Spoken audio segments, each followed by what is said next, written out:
So guys आज हम सीखेंगे मियानी वाली स्ट्रेट पैंट प्लाजो की कटिंग एंड स्टिचिंग बहुत बारीकी से। और यहाँ पे आप देखेंगे मैंने इसमें लगाया है मियानी, क्योंकि बहुत सारे लोगों का कमेंट था कि मियानी वाला कैसे बनाए हैवी साइज़ में। और मैं आपको ऐसा मेथड सिखाऊंगी कि आप हर एक साइज़ का पैंट प्लाजो बना सकते हैं सिर्फ एक मेथड से। इस वीडियो को पूरा देखें। तो ये मियानी वाला पैंट रहेगा, जिनका इस जगह पे ना पेट ज़्यादा है या फिर थोड़ा सा यहाँ से हेल्दी है, तो आप मियानी वाला ज़रूर बनाएं। बहुत सारे लोगों के कमेंट आते हैं कि यहाँ से जो ये बॉटम है वो ना उठी उठी रहती है, तो वो बिल्कुल भी नहीं होगी। आज मैं इसमें तरीका बताऊंगी, फोल्ड करने का तरीका थोड़ा चेंज करके आपको बताऊंगी। तो चलिए स्टार्ट करते हैं very easy straight pant palazzo की कटिंग स्टिचिंग। बहुत सारे लोग कहते हैं कितने मीटर में ये पैंट बनता है, तो देखिए मैंने एक वीडियो प्रॉपर डाला हुआ है कि कितनी लेंथ की पैंट के लिए कपड़ा हमें कितना चाहिए होगा। पूरा डिटेल वीडियो है इस टॉपिक पे, तो आप ज़रूर देखिए, प्लेलिस्ट को चेक करें, ठीक है। सबसे पहले हमने कपड़े को फोल्ड करना होता है। मैंने यहाँ पे 4 फोल्ड में फैब्रिक रखा है। पहले हम पूरे कपड़े को चौड़ाई में फोल्ड करते हैं, जैसे कि हर वीडियो में आप देखते हो। फिर उसके बाद हम लंबाई में फ़ोल्ड कर लेते हैं। मतलब पहले मैंने इस तरह से पूरे कपड़े को फ़ोल्ड किया, फिर इस वाले को ऐसे रख दिया। मतलब हमने अब 4 फोल्ड में कर लिया। अपनी ओर ओपन साइड रखेंगे ताकि कपड़ा ज़्यादा वेस्ट ना हो, और अच्छे से सेट करके रखेंगे। थोड़ा सा झटक लेंगे ताकि जो कान वगैरह है वो एक साइड हो जाए। इस तरह से झटकने से क्या है ना, पता लग जाएगा किस साइड को टेढ़ा जा रहा है कपड़ा, तो उसे जाने देंगे, उसे ज़बरदस्ती सीधा नहीं करेंगे। ऊपर वाले 2 पार्ट को मैंने छोटा रखा है। कितने इंच? 2 इंच, ठीक है। 2 इंच हमने छोटा रखना है ऊपर वाले 2 पार्ट को, और नीचे के 2 पार्ट 2 इंच बड़े रहेंगे। अब ऊपर वाले हिस्से को हमने सीधा करना है। अगर टेढ़ा मेढ़ा है तो उसे सीधा करेंगे। स्केल की सहायता से इसे सीधा निशान लगा लेंगे और फिर इसे हम कट कर देंगे, तो हमारा ये कपड़ा बिल्कुल सीधा हो जाएगा। अब ये ड्राफ्टिंग करने के लिए रेडी है। यहाँ पे 2.5 इंच निशान लगाना है जिसमें हमारा इलास्टिक फोल्ड होगा, ठीक है। तो हम इसी में इलास्टिक फोल्ड करते हैं। तो 2.5 इंच हमने निशान लगा दिया, ये मार्जिन हमारा पूरा फोल्ड हो जाएगा। अब हमें चाहिए हिप राउंड, तो आपको अपना हिप राउंड नापना है। जो भी आपका हिप राउंड आएगा 4 से डिवाइड करना है, ठीक है। जो भी है उसका चौथाई भाग लेना है। कस्टमर का हिप है 38 इंच, तो हमारा चौथाई भाग आएगा 9.5, लेकिन हमने साइड से ½ इंच छोड़ देना है क्योंकि किनारी है ये वाला। इस जगह हमने छोड़ दिया। अब उसके बाद 9.5 लेंगे, जो भी आपका साइज आएगा। 3 इंच की लूजिंग डालेंगे। 3 इंच एक्स्ट्रा हमने निशान लगा दिया। अब हमने हिप का 4th पार्ट प्लस 2 इंच का आसन लेना है। कहाँ? फ्रंट का आसन। हिप का चौथाई भाग प्लस 2 करना है आपको, ठीक है। आपको समझ में आ गया होगा फ्रंट आसन कैसे लेना है। मेरे कस्टमर का 11.5 आएगा आसन, लेकिन मैंने 12 पे निशान लगाया। क्यों?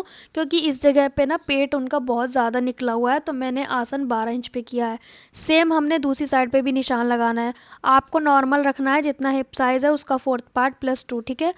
और यहाँ पे हमने थाई का मेज़रमेंट लेना होता है।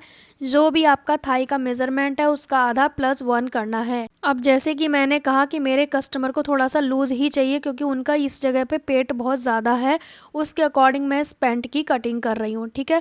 फिर मैंने कॉर्नर से 1.5 इंच पे गोलाई कर दी, और ध्यान रहे आपको थाई का मेज़रमेंट ही यहाँ पे अप्लाई करना है, कोई अंदाज़ा नहीं लगाना है। बॉडी मेज़रमेंट की वीडियो चैनल पे है, आप उसे ज़रूर देखें। अब हमने नीचे जो 2 पार्ट एक्स्ट्रा लिए थे 2 इंच, वहाँ पे हमने बैक आसन बढ़ा दिए 2 इंच के करीब। 2 इंच हमने बैक पार्ट के आसन बढ़ाने के लिए ही हमने नीचे के हिस्से बड़े लिए थे। दूसरी साइड पे भी हमने स्केल की सहायता से शेप लगाना है, तो ध्यान से देखें, मैंने झुकी हुई साइड ही यूज़ की है यहाँ पे, क्योंकि ऊपर की ओर पॉकेट वाली साइड से झुकाव होता है पैंट में। तो ये वाला हिस्सा मैंने यूज़ किया है लेग शेपर का, और ये मैं टैग कर दूंगी प्रोडक्ट में। आपको चाहिए तो आप परचेज कर सकते हो लेग शेपर टूल्स वगैरह, ठीक है। अब यहाँ से हमने सेम निशान लगा दिया, शेप लगा दिया। अब हमने क्या करना है, रेडी लेंथ लेनी है। तो ऊपर का 2.5 इंच छोड़ देना है। अब इंची टेप को इस तरह से रखेंगे। ये तो ऊपर का फोल्ड हो जाएगा, ठीक है, तो उस पर ध्यान नहीं देना है, वो हमारा फोल्ड हो जाएगा, तो उसे हम इंक्लूड क्यों करें। अब यहाँ पे रेडी लेंथ लेंगे, तो जो भी आपकी रेडी लेंथ है उस पर हमने निशान लगाना है। रेडी लेंथ में ना तो प्लस करना है ना ही माइनस करना है, क्योंकि इलास्टिक के लिए हमने ऊपर ले लिया है। अब यहाँ पे स्ट्रेट कर देंगे निशान, मतलब सीधा कर देंगे। फिर हमने 2 इंच मार्जिन लेना है जो कि फोल्ड हो जाएगा नीचे बॉटम में। अब ध्यान से देखना है आपको, यहाँ से अपनी ओर से खुली वाली साइड से 2.5 इंच निशान लगाना कंपलसरी है, चाहे कोई भी साइज़ हो। फिर उसके बाद जितना आपको बॉटम चाहिए, तो मुझे चाहिए टोटल 17 इंच, ठीक है। इस तरह से राउंड में मैंने नापा कस्टमर का तो 17 आया था। 17 का आधा करेंगे तो जो भी आपका निकल के आएगा, मेरा आया 8.5 और 1 इंच हम प्लस करेंगे। क्यों? क्योंकि दोनों साइड मार्जिन चाहिए हाफ इंच, तो मैं इसमें 1 इंच और बढ़ा दूंगी। यहाँ पे कोई सेंटर वगैरह नहीं लेना है आपको, बस 2.5 इंच को छोड़ देना है। फिर उसके बाद बॉटम का आधा +1 करना है। कोई भी साइज़ है उसका आधा करेंगे +1 करेंगे। अब लेग शेपर से हमने शेप लगाना है दोनों साइड पे। ध्यान रहे सेफर्टी की कौन सी साइड आप यूज़ कर रहे हैं, उन दोनों साइड सेम साइड यूज़ करनी है। अगर आपको लेग शेपर यूज़ नहीं करने आते तो आप कमेंट करना, मैं डिटेल वीडियो शेयर कर दूंगी ये लेग शेपर कैसे यूज़ किए जाते हैं। यहाँ पे कोना ना निकले तो हम हाथ से थोड़ा शेप लगा देंगे। और कटिंग से पहले एक बार चेक करें, क्योंकि यहाँ पे थाई का मेज़रमेंट आता है, तो बॉडी पे देखें आप कोई टाइट तो नहीं होगा, हल्का सा लूज़ होना चाहिए, ध्यान रहे। तो थाई जितना है उसका आधा +1 इंच करना होता है और बॉडी मेज़रमेंट भी लूज़ लेना होता है। मैंने वीडियो डाला हुआ है बॉडी मेज़रमेंट के साथ कैसे हमने पैंट की कटिंग स्टिचिंग करनी है, और फुल डिटेल वीडियो है कि बॉडी का मेज़रमेंट कैसे लेना है। सो गाइस आप उस वीडियो को भी ज़रूर देखें, क्योंकि आप मेज़रमेंट मेरे तरह से लोगे तभी आप मेरी तरीके से कटिंग करें। अदरवाइज़ आप अपनी तरीके से बॉडी मेज़रमेंट लोगे, कटिंग स्टिचिंग मेरे तरीके से करोगे तो थोड़ी प्रॉब्लम हो सकती है। तो यहाँ पे मैं कथा सुनते सुनते अपना काम को करती हूँ, तो आप देख रहे होगे जैसा कि फ़ोन मेरे सामने रखा है। तो मेरा कहने का मतलब है कि आप बॉडी मेज़रमेंट वाली वीडियो को ज़रूर देखें, तभी आपको समझ में आएगा, ठीक है। अब यहाँ पे आप देखेंगे हमने नीचे की ओर से इस साइड भी कट लगाना है हल्का सा, और इस साइड भी। मैं हमेशा दोनों साइड कट लगाती हूँ और यहाँ पे 2 कट लगाऊंगी मैं, एक ½ इंच नीचे और एक हमने जो निशान लगाया वहाँ पे। तो हमने यहाँ पे 2 कट लगाए हैं। स्टिचिंग के समय मैं आपको बताऊँगी कि ये क्यों लगाए हैं, ठीक है। तो अभी इसको यहीं पर छोड़ते हैं, फिर हम करेंगे पॉकेट की कटिंग। तो बचे हुए कपड़े से हम 2 पॉकेट भी लगा सकते हैं और 1 भी लगा सकते हैं, पर राइट हैंड साइड पे हम 1 पॉकेट देंगे। अपनी और बंद साइड से रेडी लंबाई लेंगे 13 इंच और पॉकेट की नीचे की चौड़ाई 7.5, ऊपर की चौड़ाई 6.5 और लंबाई 13 इंच, ठीक है। और अपनी और बंद साइड रखी है मैंने। यहाँ ओपन वाली साइड से तिरछा कर देंगे 1.5 इंच के करीब, हल्का सा मतलब कर्व डाल देंगे ताकि ये थोड़ी सी गोलाई आ जाए, पॉकेट का शेप नज़र आए। कट करेंगे। कट करने के बाद हमारी पैंट की कटिंग हो गई, पॉकेट की कटिंग हो गई। अब म्यानी की बारी। तो 4 फोल्ड में फैब्रिक रखा, अपनी और बंद साइड से 7 इंच लंबी हमने रखनी है म्यानी। चौड़ाई हम रखेंगे 3 इंच के करीब, 3 3.5 सही रहेगा। अब यहाँ से बंद है और इस तरह से हम मिला देंगे, ठीक है। अब इसकी कटिंग करेंगे, हल्का सा ऊपर को ले जाएंगे तिरछा और इस तरह से हमने कटिंग करनी है। सिर्फ 2 म्यानी कट करनी होती हैं, लेकिन हमने 4 फोल्ड में फैब्रिक रखा था। अब हमने पॉकेट की नीचे की सिलाई लगानी है, उल्टी साइड से सिलाई लगाएंगे हम। और यहाँ पे फ्रंट पार्ट को लेंगे, इसके राइट हैंड साइड का जो पल्ला है उसे लेंगे। ध्यान रहे सीधी साइड की तरफ आएगा ये, राइट हैंड साइड की तरफ, ठीक है। ऊपर की ओर 2.5 इंच पे एक निशान लगाया, क्योंकि 2.5 इंच हमारा फोल्ड हो जाएगा इलास्टिक में। फिर उसके बाद 1 इंच नीचे और निशान लगा लिया, 2 निशान हो गए। अब हमने पहले पॉकेट का नीचे का हिस्से पे सिलाई लगानी है उल्टी साइड से। अब इसे पलट के हम सीधा करेंगे और सिलाई पक्की लगानी है, नहीं तो आपके पैसे निकल जाएंगे। तो इसे सीधा कर लेंगे, अच्छे से कॉर्नर सेट करेंगे। फिर एक और सिलाई लगा दें ताकि आपके फ़ोन पैसे कहीं ना जाएं, इसी में रहें। तो यहाँ पे पक्की सिलाई लगा दें। ये हमारी पक्की सिलाई हो गई, पॉकेट अच्छे से बंद हो गया नीचे से। अब इसके ऊपर हमने निशान लगाना है, 1 इंच ऊपर छोड़ा। फिर हमने 5.5 या 6 इंच का गैपिंग रखना होता है, आपकी मर्जी, 5.5 और 6 एक कोई सा भी रख सकते हो। पॉकेट के नीचे का हिस्सा हटाएंगे और इस तरह से रखेंगे। जो नीचे वाला निशान है पैंट पे, उसके ऊपर हमने पॉकेट को रखना है, यहाँ तक, इससे ऊपर नहीं जाना चाहिए पॉकेट। ये हमने निशान इसीलिए लगाया है। अब जैसा ही निशान है एल शेप में, उसी शेप में हमने सिलाई लगानी है। सुई को नीचे करेंगे, यहाँ से इस तरह से घुमाएंगे। अब ये एल बन गया, यहाँ पे हमने कॉर्नर पे कट लगाने हैं।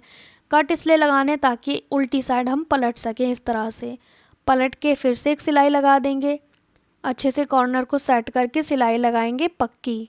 तो ये फिनिशिंग से लग गई सिलाई। अब उल्टी साइड पे आएंगे, ऊपर से पॉकेट का हिस्सा बंद करेंगे, इस पे एक सिलाई लगा देंगे। अब हमने इसे उल्टी साइड पे यहाँ पे सिलाई लगानी है, मतलब पॉकेट का गैप छोड़ के दोनों साइड पे सिलाई लगाएंगे ताकि ये रुक जाए। ये वाली सिलाई लगा दी। अब हमने ऊपर वाले हिस्से पे सिलाई लगानी है जो थोड़ा सा होता है 1 इंच के करीब। तो यहाँ पे पॉकेट का गैप छोड़ते हुए सिलाई लगाएंगे। गैप इसलिए क्योंकि वो पॉकेट बंद हो जाएगा वरना, ठीक है। अब ये पॉकेट ऐसे आ गया हमारा, ठीक है। ये फ्रंट पार्ट की राइट हैंड साइड पे लगाई है। अब ये डिस्टर्ब कर रही है, पॉकेट हिलती डुलती रहेगी जब तक नेफा फोल्ड नहीं होगा, तो क्यों ना एक कच्ची सिलाई से इसे रोक दिया जाए। अब ये सिलाई हमने कच्ची लगा दी। अब ये पॉकेट हमारा रुक जाएगा। अब हम आगे का काम कर सकते हैं। अब हमने म्यानी लगानी है, तो म्यानी का एक हिस्सा लेंगे, सीधी साइड की तरफ रख के इसे अटैच करेंगे आसन में। कटिंग में कोई चेंजेस नहीं होता है। म्यानी आप लगा सकते हैं, पुरानी पैंट में कैसे लगाएं म्यानी वो भी शेयर किया हुआ है मैंने। अब दूसरे पार्ट को लेंगे फ्रंट का और इस म्यानी पे अटैच कर देंगे। इस तरीके से आपने अटैच करना है, ठीक है। तो एक फ्रंट पार्ट में यूज़ होगी म्यानी और एक बैक पार्ट में, ठीक है। दोनों आसन के बीच में हमारी ये म्यानी आ जाती है। इससे कंफर्टेबल तो होता ही है, जिसका पेट बहुत ज़्यादा है उसके लिए भी ठीक है, हैवी साइज़ है उसके लिए भी ठीक है, और पैंट ज़्यादा दिन तक चले उसके लिए भी ठीक है, वरना बिना म्यानी के जल्दी फट जाता है पैंट। यहाँ पे नाजुक कपड़े हैं तो उसमें म्यानी ज़रूर अटैच करें। अब बैक पार्ट के बीच में फिर से एक म्यानी को रख देंगे। दोनों आसन में हमने म्यानी अटैच कर देनी है। सीधी साइड पे रखना है हमने म्यानी को और इस तरह से सिल देना है। अब दूसरे बैक पार्ट को लेंगे, इसके ऊपर रख के सिल देंगे इसे। इसी तरीके से हमने पैंट में, प्लाजो में और सलवार में म्यानी लगाना होता है। बेहद आसान तरीका है ये, और आप पुराने पैंट में भी म्यानी लगा सकते हैं। वीडियो चैनल पे मिल जाएगा आपको। बनी हुई पैंट में कैसे पॉकेट लगाना है चैनल पे वीडियो मिल जाएगा। अब फ्रंट और बैक दोनों पार्ट को हमने लेना है, दोनों की सीधी साइड अंदर की ओर रहेगी। अब हमने पैंट की साइडें सिलनी है, मतलब दोनों को आपस में सिलना है साइडें। इस तरीके से रखना है आपको और बहुत ही आराम से आपको सिलाई लगानी है ताकि ये छोटे बड़े बिल्कुल भी ना हो। फिनिशिंग से आपको सिलाई लगानी है। सेम मेथड से दूसरी साइड में हमने सिलाई लगानी है, लेकिन यहाँ पे ध्यान रहे आपका जो पॉकेट का गैप है वो बंद नहीं होना चाहिए। आराम से फिनिशिंग से सिलाई लगाएं, ठीक है। यहाँ पे जब पॉकेट के पास आओगे ना आप, तो पॉकेट को इस तरह से अंदर की ओर कर देंगे। एक बार फिर से समझें, इस तरह से हम पार्ट को रखेंगे, लेकिन जो पॉकेट दिख रहा है ना आपको, ये वाला हिस्सा, इसको थोड़ा अंदर खिसका के हमने सिलाई लगानी है। जो इसकी आपस में साइडें जोड़नी है ना, तो पॉकेट को थोड़ा अंदर हाथ से इस तरह से खिसका देंगे ताकि वो गैपिंग हमारी बंद ना हो, पॉकेट हमारा बंद ना हो, ठीक है। अब हमारी मोहरी जो ऊपर को उठती है वो ना उठे, उसके लिए मैं एक आपको तरीका बता रही हूँ, ध्यान से देखें। हमने 2 कट लगाए थे साइड में और एक यहाँ पे कट लगाया था। तो ये जो कट लगाया है यहाँ पे इस तरह से क्रीज बना लेंगे पहले हाथ से, ठीक है। पकड़ के हमने क्रीज बना लेना है। और साइड में 2 कट हैं, एक तो हमारा नॉर्मल निशान वाला है, एक हमने नीचे को लगाया है। ध्यान से देखो आप, जो कट नीचे वाला है उस पे हमने फोल्ड करना है, जो निशान लगा है वहाँ पे फोल्ड नहीं करना है, ठीक है। नीचे वाले कट को हमने तिरछा लेना है, मतलब आपने देखा होगा, ध्यान से देखो तिरछा दिख रहा है। और इस तरह से हमने निशान भी लगा लेना है, क्योंकि अगर आप निशान नहीं लगाओगे तो तिरछे को फोल्ड करना थोड़ा दिक्कत करेगा। तो इस तरह से आपको फोल्ड करना है। पहले इस निशान पे फोकस करना है और पिन अप कर लेना है ताकि ये जो जॉइंट है वो आमने सामने आए। जो निशान नीचे है उसको हमने फोल्ड करना है, ठीक है। तो अब ध्यान से देखें, इस वाले को हमने इस तरह से रखना है और इसे डबल फोल्ड करना है। बहुत आसान तरीका है ये बॉटम फोल्ड करने का। साइड में जो निशान है उस पर फोकस करना है और यहाँ पे ये जॉइंट है बिल्कुल आमने सामने आना चाहिए। अगर अच्छी फिनिशिंग चाहिए, सिलाई में परफेक्ट बनना है, तो इन चीज़ों का ध्यान रखना पड़ेगा आपको। कितना इजीली बॉटम फोल्ड हो गया। निशान की वजह से हमने तिरछे कपड़े को भी बिल्कुल स्ट्रेट फोल्ड कर दिया, ठीक है। तो ये फिनिशिंग से हमारी दूसरी बॉटम भी फोल्ड हो जाएगी सेम तरीके से। अब म्यानी के पास आएंगे, आसन वाली जगह पे सिलाई लगाएंगे। ये जो म्यानी होती है जहाँ पे, इस तरह से आमने सामने रख के हमने सिलाई लगानी है और बिल्कुल नीचे बॉटम तक हमने सिलाई लगानी है। यहाँ पे ध्यान से देखें, हमने कपड़ा एक बराबर दबाना होता है। आप चाहें तो दोबारा स्केल से निशान लगा लो और फिर आप सिलाई लगाएं, ठीक है। दोनों साइड एक बराबर मार्जिन से हमने सिलाई लगानी है। अब दूसरे बॉटम के पास जाएंगे, यहाँ पे और जो हमने बॉटम सिला है उसको रख के चेक करेंगे, दोनों बॉटम बराबर होनी चाहिए। यहाँ पे हम सेम मार्जिन के साथ सिलाई लगाएंगे फिनिशिंग से, और आप इसमें ना एक सिलाई और लगा लें। अब मैं साथ के साथ इसमें ओवरलॉक भी कर चुकी हूँ, जैसा कि देख पा रहे हो आप। ओवरलॉक करने से फिनिशिंग अच्छी आ जाती है। अब हमने ऊपर नेफा कैसे फ़ोल्ड करना है, 2.5 इंच पे निशान लगाना है, क्योंकि आप लोग कमेंट करते हो बैक आसन तिरछा है तो कैसे फ़ोल्ड होगा। तो ये तरीका अपनाओ, आराम से फ़ोल्ड हो जाएगा बिना किसी झंझट के, कोई झोल नहीं आएगा, और गारंटी से आपका पैंट है जो परफेक्ट बनेगा। यहाँ पे डायरेक्ट आपको इलास्टिक नहीं डालना है, पहले नेफा फ़ोल्ड करना है। तो पूरे राउंड पे 2.5 इंच पे आपने निशान लगा लेना है, ठीक है, जैसा कि मैं लगा रही हूँ। इससे फ़ोल्ड करना इजी हो जाएगा, कपड़ा कम ज़्यादा फ़ोल्ड नहीं होगा, और फिर छोटा बड़ा होने का भी चांस नहीं है, ठीक है। तो बहुत बारीकी से शेयर करती हूँ मैं आपके साथ। जो आपका हिप साइज़ है उसमें 12 माइनस करोगे तो आपको आपके इलास्टिक का साइज़ मिल जाएगा। इलास्टिक की जो विड्थ है वो 1.25 इंच रहेगी, ठीक है, 1.25 इंच। क्योंकि आप लोग कमेंट करते हो इलास्टिक की चौड़ाई कितनी रख सकते हैं 2.5 इंच के नेफे के लिए, आप 1.5 इंच तक रख सकते हो आराम से। इससे ज़्यादा चौड़ा ना करें, आप रख के चेक कर लो। यहाँ पे आपको मार्जिन भी देखना है कि जिस साइड पे आसन का मार्जिन म्यानी साइड पे जा रहा है उसी साइड पे ऊपर भी जाना चाहिए, इसलिए मैंने चेक किया अभी आपके सामने। हम यहाँ पे बैक आसन के पास हैं फ़िलहाल, इस निशान के अकॉर्डिंग फ़ोल्ड करेंगे। ये जो निशान है ये साइड पे रहेगा, ना नीचे जाएगा ना ऊपर जाएगा। डबल फोल्ड करके इलास्टिक को रख के चेक करेंगे, और यहाँ पे एक पिन लगा देंगे, पिन से सिक्योर कर लेंगे। हमारे पास 4 जॉइंट आएंगे, 2 आसन के 2 साइड के, चारों पे पिन लगाना ज़रूरी है, ठीक है। और इलास्टिक की चौड़ाई से 2 पॉइंट ज़्यादा होनी चाहिए नेफे की चौड़ाई। अब जो निशान है उसी पे फोकस करके हम इस सिलाई को कंप्लीट करेंगे। अब आप देखेंगे मुझे बिल्कुल भी सेट नहीं करना पड़ रहा, बेहद आसान तरीके से हमारा नेफा फोल्ड हो जाएगा। यहाँ पे हमने बस साइड के निशान पे फोकस करना है, ठीक है। चौड़ाई हमारी ऑटोमेटिक बनती जा रही है बिकॉज़ हमने इलास्टिक को रख के चेक करा फिर पिन लगाया था। ध्यान रहे इलास्टिक की चौड़ाई से इसकी चौड़ाई ज़्यादा होना चाहिए नेफे की, तभी इलास्टिक जाएगा। ये जो निशान है मैंने ऐसे पकड़ा और अपने आप इसकी विड्थ बनती जा रही है नेफे की, मुझे ज़्यादा कुछ करना नहीं पड़ रहा है। यहाँ पे पिन को रिमूव करते जाएं और सिलाई लगाते जाएं, निशान पे फोकस रहेगा आपका। इलास्टिक की चौड़ाई से 2 पॉइंट ज़्यादा रहना चाहिए नेफे की चौड़ाई, मैं बार बार बोल रही हूँ ताकि इलास्टिक अच्छे से इसमें सेट हो सके। अब यहाँ पे हमारा नेफा कंप्लीट हो चुका है। 2 इंच का गैप छोड़ेंगे, बाकी हमने सिल दिया। सिर्फ 2 इंच का गैप छोड़ा है मैंने, ताकि इसमें इलास्टिक भी तो डालना है, साथ के साथ धागे कट करने हैं फिनिशिंग के लिए। अब आपको इलास्टिक लेना है पिन की सहायता से, हिप -12 करना है, चाहे आपको कोई भी साइज़ हो, ठीक है। जो आपका हिप साइज़ है 12 माइनस करना है। यहाँ पे हमने इलास्टिक को पिन की सहायता से डाल देना है इस गैप के अंदर, और ध्यान रहे आपको अच्छे से सेट करना है, ज़्यादा जल्दीबाजी में नहीं करना वरना इलास्टिक पलट जाता है। अब दोनों कॉर्नर आपस में जोड़ेंगे, इस पे हमने पक्की सिलाई लगानी है, और ध्यान रहे पहले देख लें कि आपका इलास्टिक घूम तो नहीं गया। अगर घूम गया है फिर आपने सिल दिया तो वो अंदर घूमा हुआ ही रहेगा, तो पहले चेक करें सेट करें। अब यहाँ पे पक्की सिलाई से आपस में जोड़ दें, तो यहाँ पे हमने जोड़ दिया इसे। अब इसे पक्की सिलाई करने के बाद जो ये गैपिंग बचा है इसे भी हमने बंद करना है, लेकिन ध्यान से यहाँ पे भी निशान का फोकस करना है और अच्छे से बंद करेंगे।